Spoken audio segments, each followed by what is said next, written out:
This is how I assemble my chip bags.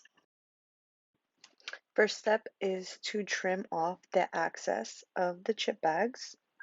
This is an order I got for pre-assembled chip bags without any chips inside. Next, I'm going to use my easy double-sided tape on the left side and on the bottom.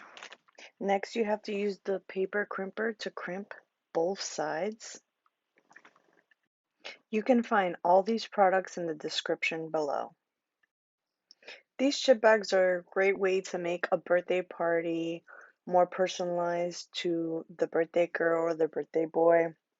If you're interested in me showing you how I design them on Photoshop or Canva, please leave a comment below and I will show you step by step how I design my chip bags.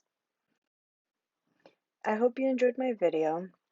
If you have any questions or need any help, please leave a comment below and I will answer as soon as I can. I will be uploading weekly tutorials showing you guys how to design, how to create, how to assemble. So if you like this video, please subscribe and give me a big thumbs up. Thank you so much for watching. Have a great day.